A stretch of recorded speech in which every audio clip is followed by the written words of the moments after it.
Welcome to Tales Unwound, Episode 7 Anubis.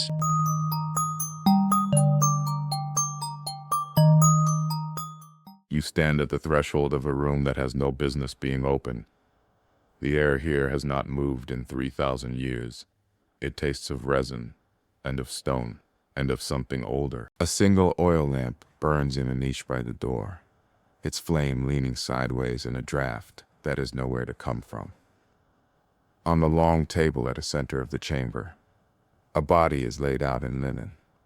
The hands are folded, the eyes are closed. The mouth is sealed with a thin band of cloth. You would have heard the priest chant if you had come an hour earlier.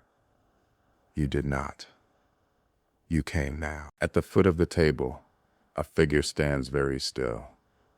Tall, dark-shouldered, head bent slightly forward, watching the body with the patient attention of something that has been doing this work since before the first city was named. You cannot quite see the face.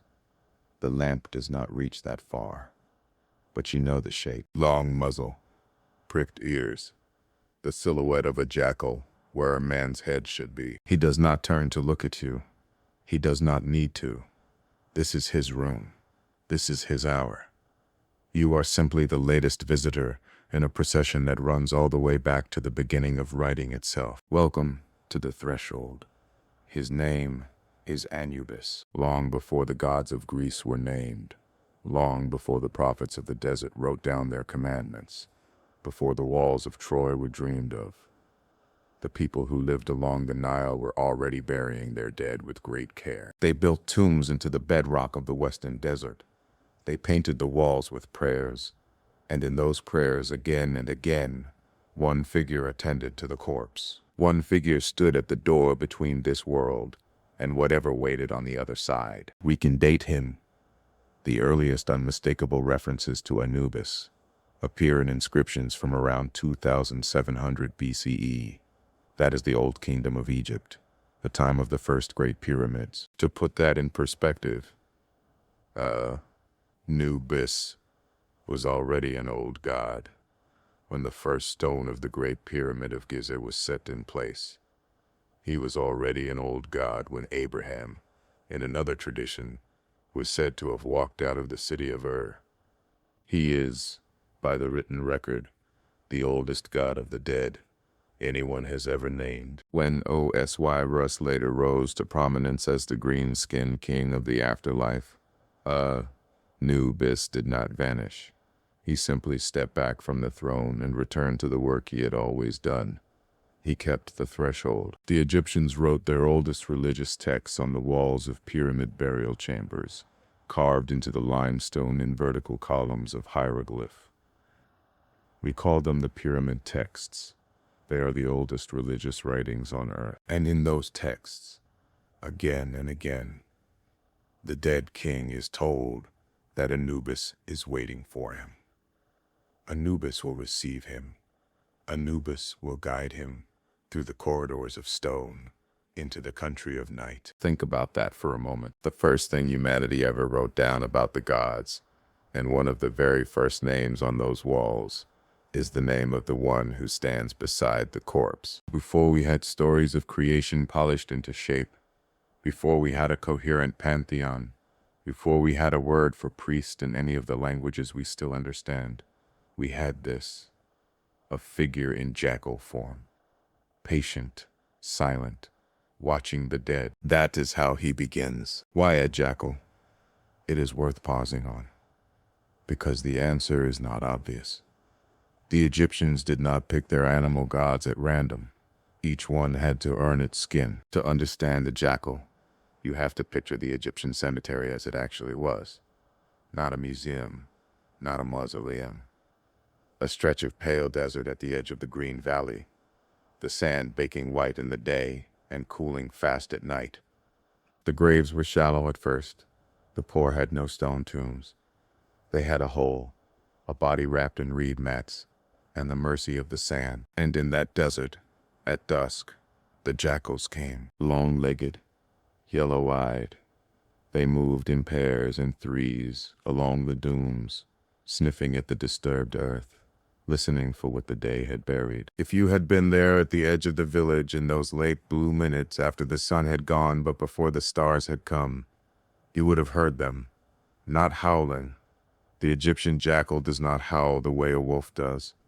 It yips, short and high, almost like a question, and then another one answers from 100 paces off, and then a third. You would have known what the question was. You would have known what they had found. They were the desecrators.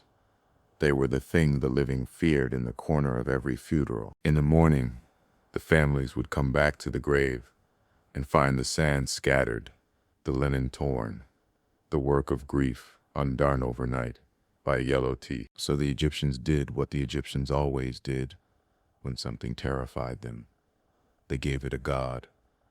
They took the creature that ate the dead, and they made him the protector of the dead. They reversed him. The jackal who would have torn the linen apart became the figure who wrapped the linen tight. The teeth that would have stripped the flesh became the teeth of the one who guarded against all other teeth. It is a kind of inverted logic that runs through the oldest religions everywhere. You name the thing you fear. You give it your offerings. You ask it, very politely, to face outward. And so, Anubis takes his place at the door. His muzzle is the muzzle of the scavenger. His ears are pricked for sounds the living cannot hear. His eyes, in the tomb paintings, are always open. The jackal does not blink. There is a story. Every culture that thinks long enough about death produces one, and the Egyptians produced one of the most enduring of them all. It is the story of the first murder. It is the story of the first body that needed his care. In the beginning of the divine generations, the green god Osiris ruled over Egypt as a wise king. He had a brother named Set. Set was the god of the desert, of storm, of the red land that hated the black. And Set was jealous. In the older versions of the myth, Set tricks his brother into climbing inside an ornate chest, then nails the lid shut and throws the box into the Nile. In the later, harsher versions, Set finds the body, drags it from the water, and tears it apart. 14 pieces, some accounts say more. He scatters them across the length of Egypt so that no one could ever find them all. The widow of Osiris was his sister wife Isis. When she heard, she went looking. She walked the riverbanks. She crossed the marshes. She knelt in the reeds at dawn and listened to the water for any whisper of where her husband had been left. Her sister Nephthys walked with her, one by one. Over years, they gathered the pieces, and when at last the pieces were laid out on a table in a quiet chamber, and the wailing was done, and the blood of the river had dried on the linen, someone had to do the work. Someone had to take what was broken and make it whole. That someone was Anubis. Picture the room, a chamber underground, or carved deep into a temple's lowest court. No windows. The torches in their iron brackets hiss every time the resin pops. The walls are painted in long bands of red and yellow ochre, blue lapis, black charcoal, gold leaf. On the wall opposite the door, the eye of Horus watches, enormous and unblinking. The body of Osiris is laid on a table of carved sycamore. The pieces have been placed in the order they would have grown. The skin is gray. The flesh is cold. Anubis comes forward. In his hands, a knife of obsidian, black and glassy, and sharper than any iron we know how to make. He begins. He opens the abdomen with a single long cut along the left side. He removes the organs, each one, and washes them in palm wine. The liver, the lungs, the stomach, the intestines. Each organ is dried separately in a bath of natron, the bitter mineral salt the Egyptians dug from the dry lake beds west of the Nile. Natron pulls the water out of flesh. Natron is what makes a corpse last. The organs, once dried, are sealed inside 4 small stone jars carved with the heads of the 4 sons of Horus. The man-headed jar holds the liver. The baboon-headed jar holds the lungs. The jackal cradles the stomach, and the intestines rest beneath the falcon. Each jar is set in its own painted cavity in the tomb. Each is sealed with wax and prayer. These are the canopic jars, and the priests will line them along the wall of the burial chamber, like a small, silent congregation, watching over the body forever. The brain, in the canonical procedure, is removed differently. A long bronze hook is passed through the nostril, broken upward into the cranial vault, and the soft tissue is drawn out in pieces. The Egyptians did not consider the brain important. They believed the heart did the thinking. So the heart, alone of all the organs, was wrapped carefully and returned to the chest. You will need it later. There will be a way. Anubis works in silence. He works for 40 days. The body lies in natron the entire time, packed in the salt like a fish, until every drop of moisture in it has been pulled out into the white grains. When at last the body is dry, he begins again. He coats the skin in resin, sweet and amber and slow. He fills the cavities with lemon, with sawdust, with sweet myrrh. He wraps the limbs separately, then the torso, then the head, layer upon layer of fine linen, dyed and undyed, written with prayers in black ink. Between the layers he places amulets, a seraph over the heart, a vulture at the throat, the eye of Horus over the wound he himself made on the left side. Each amulet is a key. Each amulet is a small spell against the things that hunt the soul in the country of night. The whole process takes 70 days. At the end of 70 days, the body is no longer a body. It is a vessel. It is something that can travel. This is the first mummy. This is the work that Anubis invented. Every Egyptian embalmer for the next 3,000 years would do exactly what he did, in roughly the same order, with roughly the same tool. The recipe was passed down from temple to temple, and scrolls that almost no one outside the priesthood was allowed to read. Apprentices spent decades learning it. They learned the cut. They learned the salt. They learned how to fold a single strip of linen so that it lay flat against the curve of a jawbone without wrinkling. They learned which prayers had to be spoken at which layer. They learned that the work, done correctly, was not gruesome.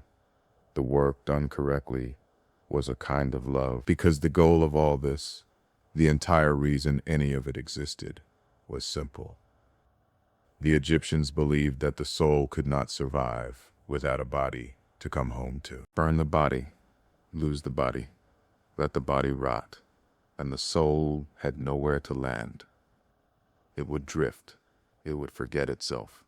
It would become one of the wandering things in the country of night. To preserve the body was to give the soul a door it could find again. To preserve the body was an act of mercy, and the God in charge of that mercy stood at the table with a black knife in his hand and worked through the long hours of the night and did not stop. When the priests entered the embalming chamber to begin their work, they did not enter as themselves. They put on the mask. Imagine the room again. But now it is not the divine workshop. It is a real chamber, somewhere in Memphis or Thebes, 4,000 years ago. A wealthy man has died. His family has paid the temple for the full rite. The priests come in. There are usually 4 of them. They have shaved their entire bodies. They are wrapped in white linen kilts. Their hands have been washed in cold water from a sacred jar. And on the lead priest's shoulders sits the head of the jackal. It is a mask of painted wood, or sometimes cartonnage, sometimes hammered gold leaf over a wooden core. Long muzzle, pricked ears, eyes painted in white and black. When the priest puts it on, he is no longer the priest. For the duration of the ceremony, for those long hours between dusk and dawn, he is Anubis. The other priests do not call him by his given name. They do not look directly at the mask. They speak only the lines of the ritual, and they speak them only to the jackal-headed figure at the head of the table. He moves slowly. He does not speak unless the ritual requires it. His hands do the work that, in the divine memory, the gods' hands first did. When the body is at last fully wrapped, when the mask of gold has been fitted over the face of the dead, when the painted coffin has been closed and sealed, there is one ceremony left. It is called the opening of the mouth. The coffin is brought up out of the embalming chamber. It is set up right in the temple courtyard, or in the antechamber of the tomb itself. The jackal-headed priest steps forward, in his hand a small adze of meteoric iron. The Egyptians called it the iron from the sky. They believed it was sacred because it had fallen from the realm of the gods. He raises the adze and touches it, gently, to the painted lips of the coffin. He says the words. He touches the eyes. He touches the ears. He touches the nostrils. He is unsealing the senses of the dead. The body inside cannot breed in this world anymore, but it will need to breed in the next. He is opening the mouth so that the soul, when it crosses the threshold, will be able to speak its name to the gods, so that it will be able to defend itself, so that it will be able to lie if it has to. When the ceremony is finished, the chamber is closed. The priests take off the mask. They go home, but Anubis remains in the dark with the dead.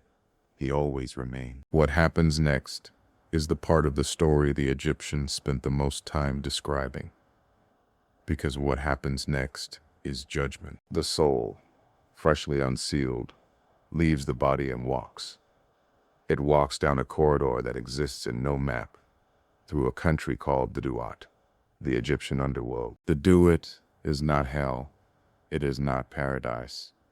It is a long passage full of dangers, each one a creature out of the kind of dream you do not want to remember in the morning. Serpents with knives in their coils, lakes of fire, doors that demand to be told the names of their guardians before they will open. If the soul has been prepared properly, if the priests have done their work, and the spells have been written correctly on the linen, and the amulets are in the right places, the soul will know each name. It will speak each name. It will pass. At the end of the corridor is a hall. It is called the Hall of Two Truths. It is the largest room in the country of night. In night. At its far end sits Osiris, on a throne of green stone, with arms folded over his chest, a calm face, and a crown that towers above him. On either side of the hall, 42 judges stand in two long ranks. Each one represents a kind of sin, one for theft, one for murder, one for breaking the law of the temple, one for cruelty to a child. The soul must walk the length of that hall and address each judge by name. I have not stolen. I have not killed. I have not lied in the marketplace. I have not been cruel to the orphan. 42 confessions. In the original Egyptian, they are framed in the negative. I have not. I have not. I have not. Listen to a few of them as the priests would have whispered them 3,000 years ago into the painted air. I have not done iniquity. I have not robbed with violence. I have not stolen. I have not slain men. I have not slain the property of a god. I have not lied. I have not cursed the king. I have not made anyone weep. The list goes on for a long time. It is methodical. It is exhaustive. It is the closest thing the ancient world produced to a written code of decency. And every soul, every single one, no matter how powerful in life, no matter how rich, had to walk that line and say each one out loud. The god of the dead listened, and the goddess of truth listened, and the scale waited. At the center of the hall, beneath a vaulted ceiling painted with stars, stands a great scale. It is taller than a man, 2 pans of beaten gold hang from its arms. Beside the scale stands the jackal. He is taller in this room than he was in the embalming chamber. His shoulders are wider. His hands are very long. He does not look at the soul. He looks at the scale. On one pan, he places the heart, the actual heart, the one his priests returned to the chest cavity all those days ago, the one wrapped in its scarab amulet. On the other pan, he places a single feather, a long white ostrich plume, the feather of Maat, goddess of truth and cosmic order. If the heart and the feather balance, the soul is just. If the heart is heavy with the weight of all the lies it told in life, the pan tips. And what tips waits beneath the scale? Look down at Anubis's feet, in the gloom under the great gold pans. Something is crouching. You almost did not see it. It has the head of a crocodile, and the forequarters of a lion, and the hindquarters of a hippopotamus. Its eyes are very small. Its mouth is very wide. Its name is A-H-M. In the Egyptian, the name means the devourer. Sometimes the devourer of the dead. Sometimes, more honestly, she who eats the heart. It does not move. While the weighing is being done, she is patient. She has been patient for a very long time. If the heart is heavier than the feather, Anubis lifts it from the pan. He does not crush it. He does not curse it. He simply lowers it down, setting it between the jaws of Ammit. And the soul that was once a person does not go to paradise. It does not go to fire either. It goes nowhere. It is unmade to the Egyptian mind. This was the worst thing that could happen to anyone. Not punishment, erasure. To never have your name spoken again. To dissolve from memory itself. All of this, the entire architecture of judgment, was watched over by a God whose face you never saw clearly. He did not speak in the texts. He did not boast. He did not threaten. He simply did the work. He weighed the heart against the feather. On the wall behind him, in the great frescoes of the Book of the Dead, his colleague Thoth is always there. Ibis-headed, stylus in hand, recording the verdict. But Anubis is the one who lifts the heart. Anubis is the one who places it on the pan. In every depiction we have, his hands do the touching. The cold weight of the heart on the gold of the scale. The cold weight of judgment on the soul. He is the executor of the verdict, in the legal sense. The thing the Egyptians understood, and the thing the pyramid texts are still trying to tell us, is that he was never the cruel one. He was the fair one. The scale does not lie. The feather does not lie. The jackal at the scale does not lie either. He just measures. He measures, and what is true passes through, and what is false is fed to the thing beneath the scale, and the world goes on, and the next soul steps into the hall. Move forward in time, all the way forward to the year 1922. We are in the Valley of the Kings, in the dry hills west of Luxor. An English archaeologist named Howard Carter has been digging in this valley for almost 30 years. He is running out of money. He is running out of time. His patron, Lord Carnarvon, has told him this season will be the last. On a November morning, Carter's water boy strikes a stone step. The step leads to another step. The steps lead to a passage. The passage leads to a sealed door. Carter brushes the dust from the door and finds, pressed deep into the plaster, the cartouche of a forgotten boy king named Tutankhamun. He waits for Carnarvon to arrive from England before he opens it. He is not a man given to dramatic gestures.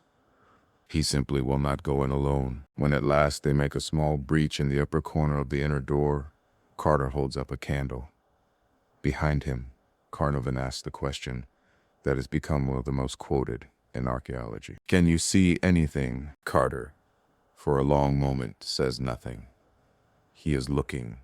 The candle flame is steady. Slowly, into the dark, he answers, "Yes, wonderful things." What he could see in that first dim circle of candlelight was the antechamber. Gilt couches in the shape of animals, caskets, painted boxes, a throne of beaten gold. But the famous moment, the moment that matters for our story, came later, when they reached the door of the inner chamber, the treasury room of the tomb.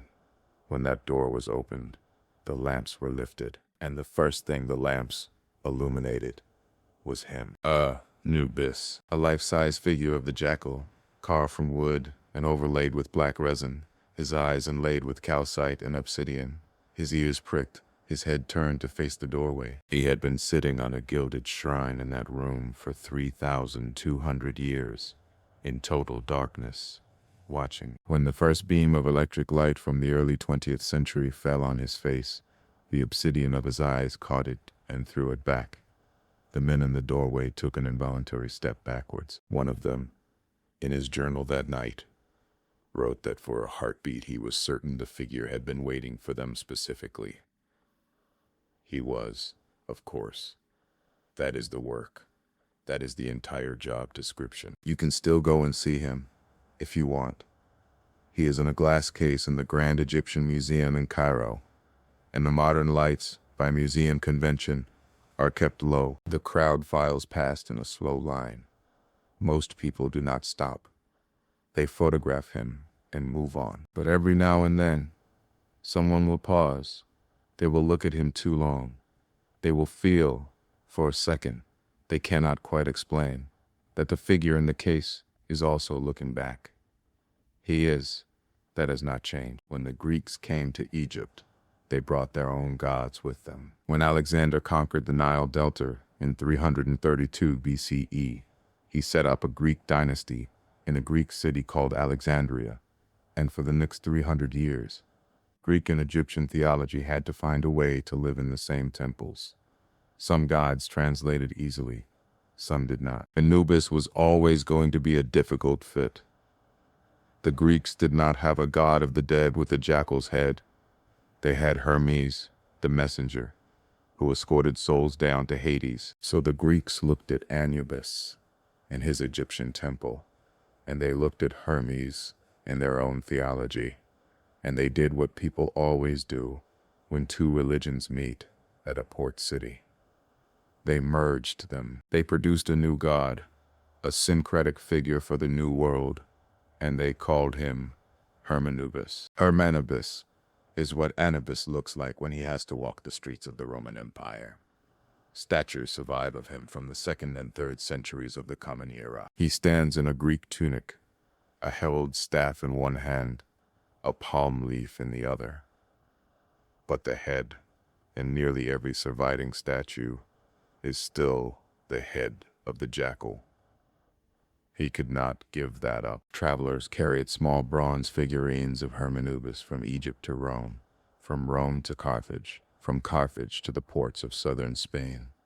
Sailors prayed to him for safe passage, not just across the sea, but across the other crossing, the one no map shows. In this way, the jackal got out. Long after the temples of Egypt were closed, long after the priests had stopped wearing the wooden mask, long after the pyramid texts were sealed in tombs no living person could read, his shape still walked the Mediterranean. In Pompeii, in a small shrine in a private home, preserved by the ash of 79 of the Common Era, archaeologists found a fresco of him, Egyptian shoulders above Roman sandals, with ibis-headed Thoth standing beside him. In Roman Britain, near the wall the Emperor Hadrian had built across the north of the island, soldiers who had once served on the Egyptian frontier left small votive plaques to him in their barracks chapels. Bronze, the size of your palm. The jackal's head turned slightly to the right. He kept doing the work. He just did it now in a Greek tunic. He did it, now beside a Roman fort, in the rain, 6,000 miles from the Nile. Think about how much has been lost. The last people who could read hieroglyphics in the original priestly tradition, died sometime around the 4th century of the Common Era, when the Christian Emperor Theodosius closed the pagan temples in 391 of the Common Era. The long chain of Egyptian priestly knowledge, unbroken from the Old Kingdom, finally snapped. For the next 1400 years, no one alive could read the inscriptions on the tomb walls. The hieroglyphs were just decoration. Beautiful, mysterious, mute. We did not get them back until the year 1822, when a young Frenchman named Jean-François Champollion cracked the script using the Rosetta Stone. Think about that gap. 14 centuries of silence in the chamber of the dead. And yet, even during all those silent centuries, Anubis did not vanish.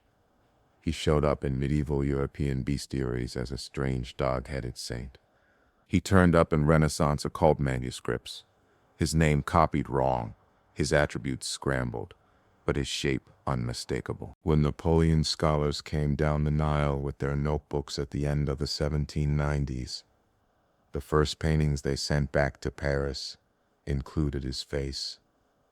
When the Victorian gentlemen of the Society of Antiquities opened their first mummy cases in the parlors of London in the 1820s, the painted lid that stared up at them from the cedar was, often as not, his. He was always there. He just changed costumes. In our own century, you have seen him. You have seen him without knowing his name. You have seen him in the establishing shot of every horror film that opens with a tomb door grinding away from its frame. You have seen him in the gallery wing of every museum that has ever displayed a sarcophagus. 7 states 7. You have seen him in the silhouette behind the title card of any documentary about a curse. He is the shape we reach for when we need an image for the threshold. Walk through the Egyptian wing of any large museum, late on a weekday, when most of the visitors have gone home, and the lighting has dropped to its evening setting. Look at the painted lids of the coffins lined along the walls. Almost every one of them shows the same scene somewhere in its design. A figure with a jackal's head bending over the body, hands working, patient. In a museum in Berlin, you can stand in front of a wooden coffin from the late period and trace, with your eyes, the outline of his hand on the chest of the deceased. The paint is 3,000 years old, and it is still bright. In a museum in Turin, the largest collection of Egyptian antiquities outside Cairo holds an unwrapped mummy in a sealed case. Above it, in the painted scene from the original burial, his figure leans down with the bronze hook in his fingers. The visitor stares at the mummy. The painted god above him stares back. In London, in a wing of the British Museum that is always busy, you can walk through a long corridor of his images and not realize, until you reach the end, that every single one of those panels is the same god in a different costume. Different dynasties, different centuries, different artists. Always the jackal. Always the same patient stillness. When the screenwriter wants to suggest that something old is waking up, the camera always tilts up the same way, from the floor of the chamber, past the pillars, to the painted figure on the wall.